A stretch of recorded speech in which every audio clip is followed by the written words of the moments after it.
নমস্কার বন্ধুরা, স্বর্ণলতার ডেইলি ব্লগে সবাইকে অনেক অনেক স্বাগত। আর দেখো, আমি পটল খেতে চলে এসেছি। আমার মাও এসছে, ওই দেখো মা পটল তুলছে। আর আমাদের পটল ক্ষেত তোমাদের ভালো লাগলে অবশ্যই লাইক কমেন্ট শেয়ার করে পাশে থেকো। পটল তুলবো আজ, কাল বাজারে নিয়ে যাবে, সেই জন্য মা আর আমি পটল তুলতে চলে এসেছি। আর দেখো মা ব্যাগের মধ্যে অনেকগুলো তুলেছে, আরও রয়েছে, সেগুলোও তুলে নিবে এখন। মা কালকে কোন বাজারে যাবে এগুলো পটল? হুসলুডাঙ্গা। আজকেই তো প্রথম না বিক্রি করার? বন্ধুরা, এই ফলগুলি কিন্তু আমাদের আজকে প্রথম তোলা হচ্ছে, কালকেই প্রথম বাজার যাবে। আর দেখো পটলগুলো কিন্তু খুব সুন্দর হয়েছে, সাইজগুলো দেখো বন্ধুরা কত সুন্দর হয়েছে। ওই দিকটা আরো রয়েছে, বড় বড় হয়েছে ওই সাইডে।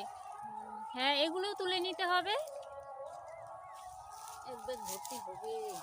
এক ব্যাগ ভর্তি হবে তো মা? ওই পাশে অনেকগুলো আছে, ওগুলোও তুলে নিতে হবে। আর দেখো বন্ধুরা, পটলে কত সুন্দর ফুল হয়েছে। সকালে খুব ভালো লাগে দেখতে এই ফুলগুলো, কিন্তু সারাদিনে রোদ্রে অনেক শুকিয়ে গেছে। আর দেখো এই দিকটায় পটলগুলো পেকেছে, পাখিরা খুব সুন্দরভাবে খেয়েছে। আমাদের পটল ক্ষেতের প্রথম ফল।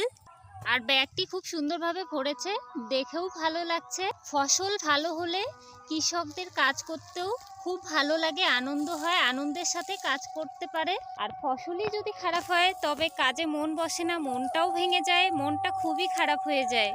আর ফসল ভালো হলে তবেই তো কৃষকের পরিশ্রমের পূর্ণতা পায়।